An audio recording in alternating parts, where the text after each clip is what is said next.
지금부터 제20차 최고위원회의를 시작하겠습니다. 안철수 대표님께서 대회 선언을 해주시겠습니다. 제20차 최고위원회의 시작합니다. 먼저 안철수 대표님의 모두 말씀이 있겠습니다. 국민의당 의원들이 국감기간 동안 어느 당보다도 두각을 나타내고 있습니다. 지난 국감기간 동안 6개 언론사에서만도 32회에 걸쳐서 16분의 국민의당 의원들이 국감 인물, 국감 스타, 우수 의원 등으로 선정되었습니다. 앞으로도 더욱더 노력하겠습니다. 지난 금요일 오늘의 국감의원에 최경환, 신용현 의원께서 선정되었습니다. 최경환 의원께서는 코레일이 철도 민영화를 반대하는 노조 파업에 대체 인력 국회 채용으로 대처해온 것을 지적하고 코레일의 시정 약속을 받아냈습니다. 조금 후에 본인의 말씀 직접 듣겠습니다. 신용현 의원께서는 청년들을 두 번 울리는 카이스트의 비정규직 돌려막기 채용의 심각성을 지적했습니다. 카이스트로부터 받은 비정규직 재입사 및 계약 갱신 현황 자료에 따르면 카이스트 비정규직 중 재입사를 통해서 4번이 2개 이상인 직원이 184명, 재직 기간 동안 계약 갱신을 3회에서 15회까지 한 직원도 163명으로 이르는 것으로 나타났습니다. 비정규직의 편법 고용을 수년째 되풀이해 온 겁니다. 신용현 의원의 예리한 분석과 지적을 통해 결국 일부 비정규직들의 정규직 전환을 검토하겠다는 답변을 이끌어냈습니다. 신용현 의원 노고에 감사드립니다. 공정한 경쟁이 가능한 사회, 노력하면 기회를 가질 수 있는 사회, 국민의당이 만들겠습니다. 국민의당이 청년의 눈물을 닦아드리겠습니다. 신고리 오류포기의 공정률 29.5%, 1조 6천억 원이 투입된 공사가 대통령 말 한마디에 멈췄습니다. 공론위를 거쳐 결국 공사 재개로 결론이 났습니다. 이 뻔한 상식으로 돌아오는 과정에 대한민국은 최소 1,046억 날려보냈습니다. 건설 참여업체 손실만 1,000억 원이 넘고 공론조사에만 46억 원의 비용이 들었습니다. 직접 비용만 계산해도 그 정도입니다. 대통령은 공론화 과정을 칭송하고 넘어가려고 합니다. 하지만 상처가 너무 큽니다. 1,000억 원 이상 낭비했으면 그만큼 깊이 성찰하고 교훈을 얻어야 합니다. 시대적인 과제를 이념으로 정략으로 접근하지 말아야 합니다. 탈원전, 그 근본적 변화를 지향하되 신재생 에너지와 전력 절감 기술에 투자하고 전력 낭비 문화와 제도를 고치는 등의 대안을 마련하면서 준비 수준에 맞춰 전환해 나가는 것이 상식이요 최적의 해법입니다. 이것이 저와 국민의당의 일관된 입장이었습니다. 국민의 상식입니다. 무조건 탈원전이냐 아니냐로 편가르고 공사 중단시키고 국민에게 선택을 강요하는 이념전쟁으로 몰아가서는 안 됩니다. 선거운동은 양극단의 편 가르기로 했더라도 국정운영은 실질적인 책임과 해법으로 해야 합니다. 국민의 집단지성 앞에 대통령과 여당은 깊은 반성을 하기 바랍니다. 대한민국 앞에 반성하며 1,000억 원의 교훈을 되새기기 바랍니다. 이념과 정략의 속도전을 벌이고 책임지는 길, 준비된 변화를 이끌어 주기 바랍니다. 맹견에 물려 목숨을 잃는 사건이 또 발생했습니다. 반려견이 그리도 예쁘다면 그만큼 남에게 피해를 주면 안 된다는 철저한 책임의식을 가져야만 합니다. 개인의 양심 차원을 넘어 법과 제도로 분명히 할 필요가 있습니다. 국민의당 주승용, 황주홍, 이태규 의원 등 의원들을 비롯해서 여러 의원들께서 관련 법안을 발의해 놓았습니다. 이번 정기국회에서 통과시켜서 근본적인 안전대책을 제도화하겠습니다. 진정한 변화는 삶의 변화, 생활의 변화에서 시작된다는 생각으로 국민의당이 문제를 풀어내겠습니다. 문재인 대통령이 법치를 가볍게 여기는 데 대한 우려가 커지고 있습니다. 대표적으로 탈원전 대책, 그리고 헌법재판소장 권한대행 체제 문제입니다. 애초에 신고리 569기 건설 중단 여부는 공론화위원회가 아니라 국회와 논의에 결정했어야 할 사안이었습니다. 하지만 문재인 정부는 아무런 법적 근거도 없는 공론화위원회의 결정을 맡겨버렸습니다. 이는 대의민주주의와 법치주의에 대한 노골적 무시이고 훼손입니다. 한편 법에 따라 헌법기관을 구성해야 할 책무가 있는 대통령이 헌재소장 권한대행 체제를 편법으로 밀어붙였습니다. 국회의 동의권을 규정하는 헌법 정신을 철저히 무시하고 사법부 독립과 중립성을 침해하는 위헌적 행위인 것입니다. 더욱이 문재인 대통령은 SNS를 통해 국회를 비난하고 김희수 헌재소장 대행을 향해 죄송하다고까지 말했습니다. 그러나 정작 대통령의 사과를 받아야 할 대상은 국민과 국회입니다. 대통령의 법치 경신은 이뿐만이 아닙니다. 근로시간 단축의 경우도 다르지 않습니다. 문재인 대통령은 국회에서 처리되지 않으면 정부의 행정 해석을 통해 우회적으로 해결하겠다는 입장을 밝혔습니다. 우리나라는 OECD 국가 중 최장 근로시간을 기록하는 등 근로시간 단축이 반드시 필요하지만 그런 필요성에도 불구하고 이해관계자들과 논의와 조율을 거치는 것은 국정운영의 기본 원칙입니다. 근로시간 단축은 근로기준법 개정을 통한 입법으로 해결되어야 합니다. 그런데도 국회와의 협의나 이해관계자들과의 소통은 생략한 채 그저 정부가 손쉽게 할 수 있는 행정지침으로 하겠다고 합니다. 이것은 과거 박근혜 정부가 저성과자에 대한 해고 등 노사정 합의가 이루어지지 않자 양대 지침을 만들어낸 경우와 다르지 않습니다. 문재인 대통령은 과거 정권 실패의 교훈을 벌써 잊은 것입니까? 국정농단의 본질이 공적 시스템을 무시하고 사적 채널을 통해 권력을 사유화함으로써 법치를 무너뜨린 데 있었다는 것을 잊지 말아야 합니다. 그것이 문재인 정부가 바로 지금 다시 세우고 지켜야 할 법치 정신입니다. 지난 19일 국회 개혁재정위원회 국정감사에서 김동연 경제부총리는 정부의 17만 4천 명 공무원 증원 정책에 대해 상황을 보고 유연하게 대응하겠다는 뜻을 밝혔습니다. 혈세로 공무원을 늘리는 데 대한 우려를 반영한 것으로 보고 있습니다. 또한 혁신성장의 구체적인 방법으로 규제 샌드박스 등을 통한 규제 완화와 노동시장 유연성 문제를 제시했습니다. 국민의당이 누차 강조했던 규제 프리존 특별법 처리와 노동시장의 이중적 구조 개선 등 노동개혁 필요성에 대해 궤를 같이 하는 것입니다. 이제 중요한 것은 말이 아니라 구체적 행동으로 보여주는 것입니다. 하지만 문재인 정부가 보여준 그동안의 정책 드라이브를 보면 기대보다 우려가 앞섭니다. 김 부총리는 취임 당시 명목세울 인상은 없을 것이라고 했지만 이후 민주당 추미애 대표가 증세를 건의하고 청와대가 수용하는 과정에서 반대 한 번 하지 못했습니다.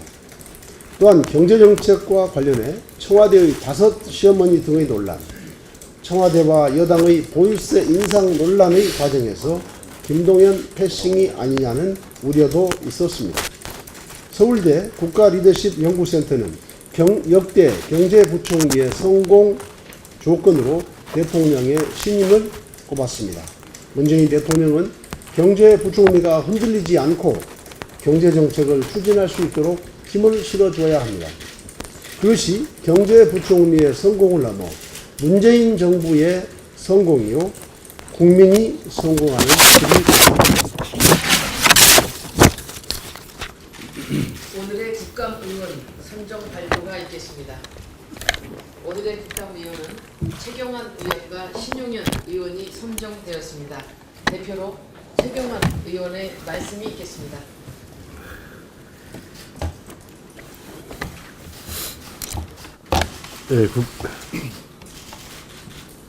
국토교통위 소속 최경환 의원입니다.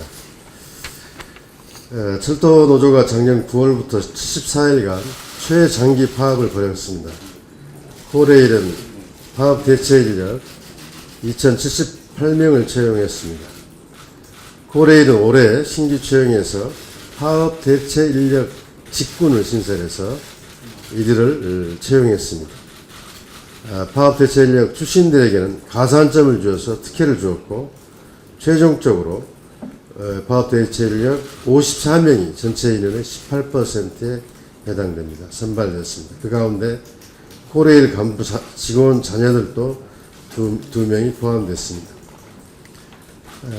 파업 대체 인력 직군 채용 제도는 파업 대체 인력을 채용하기 위한 필요한 제도라고 하지만 명백히 채용 제도를 크게 왜곡하는 것입니다. 가산점을 부여하고 인턴십 과정을 면제해 주는 것은 특혜입니다. 공정성 논란이 불가피합니다.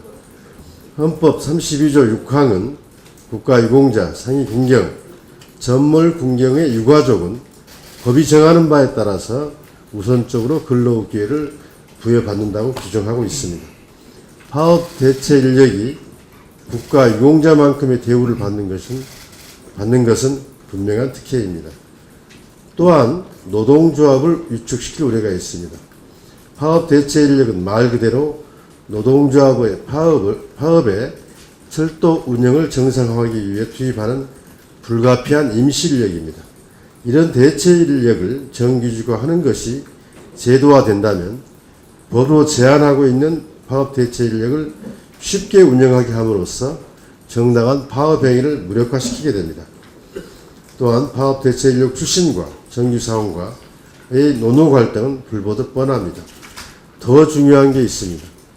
파업 대체 인력은 정규직 채용과 달리 임의적으로 모집하고 엄격한 절차가 없습니다. 이 과정에서 부정과 비리가 개입될 가능성이 높습니다. 이번에도 코레일 간부 자녀들을 정규직으로 넣기 위한 발판으로 삼기 위해서 대체 인력으로 먼저 들어와 있었다는 사실이 확인되었습니다.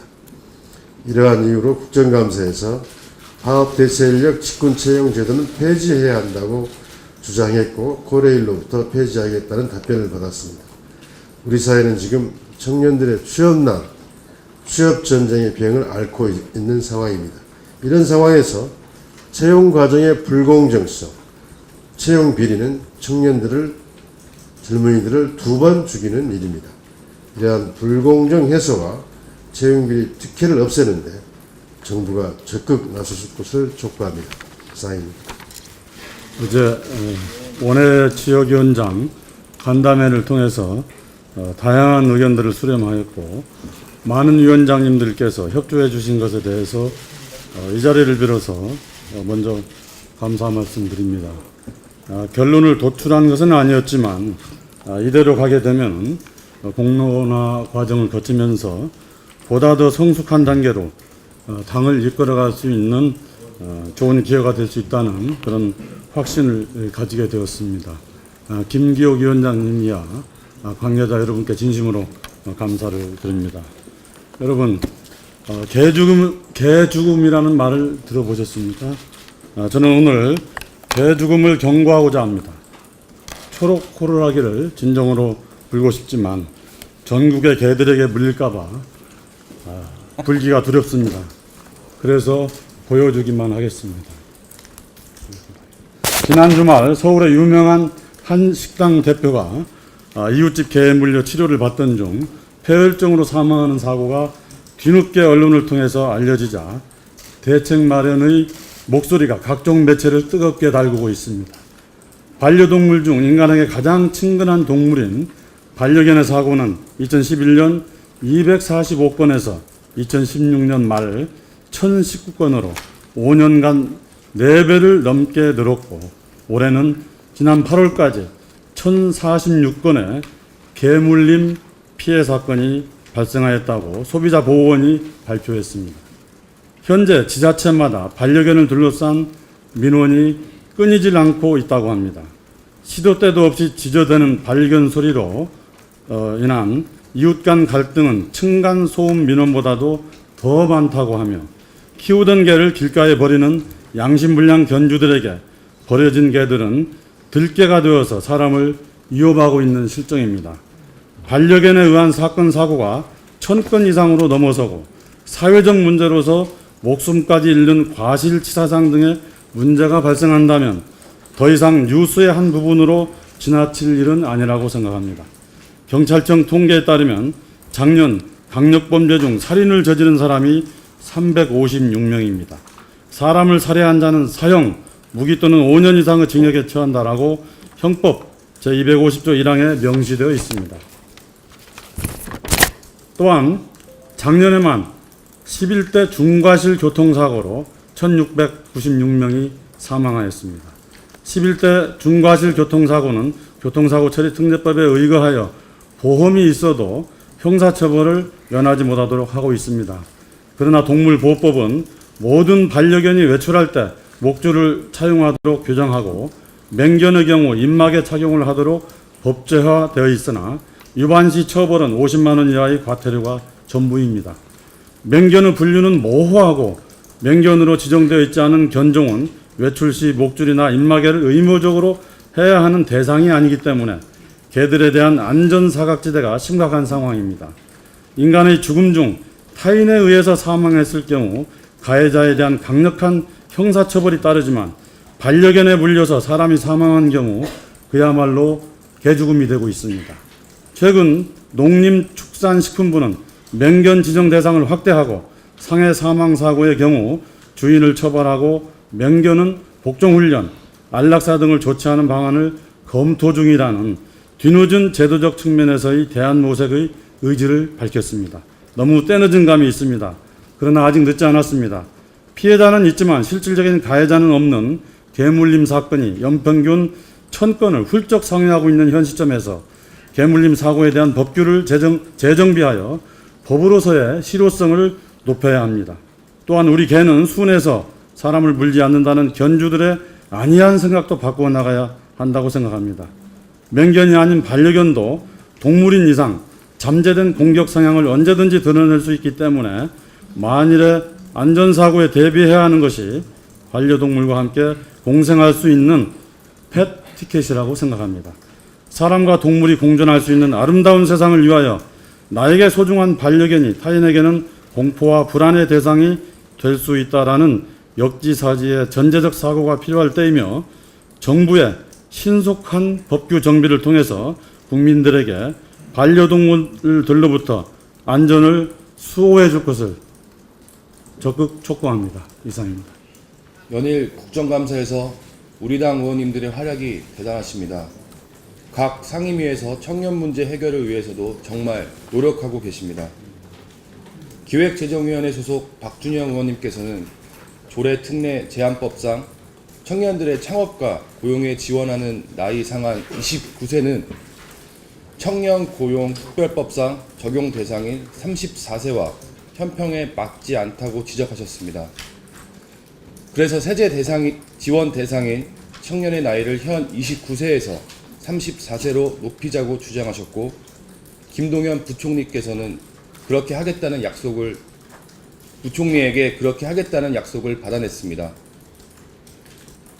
국토교통위원회 소속 정동영 의원님께서는 지난주 청년 주거 문제 해결과 행복주택 주거 실태 확인을 위하여 서울 과자 행복주택을 방문했습니다. 행복주택에 거주하는 대학생을 직접 만나 고민을 청취하였습니다. 저임금, 취업난에 시달리는 청년들을 위한 착한 임대주택 공급은 매우 부족한 실정이며 앞으로 정부와 지자체가 행복주택처럼 청년들이 월세 걱정 없이 거주할 착한 임대주택 공급에 적극 나서야 한다고 주장했습니다. 이렇듯 국민의당 의원들은 청년 문제를 사회 문제로 인식하고 해결하기 위해 최선을 다하고 계십니다. 앞으로도 우리 국민의당은 문제 해결 정당답게 청년 문제 해결을 위해 적극적으로 앞장서겠습니다. 이상입니다. 회의를 지금부터 비공개로 전환하도록 하겠습니다. 수고하셨습니다.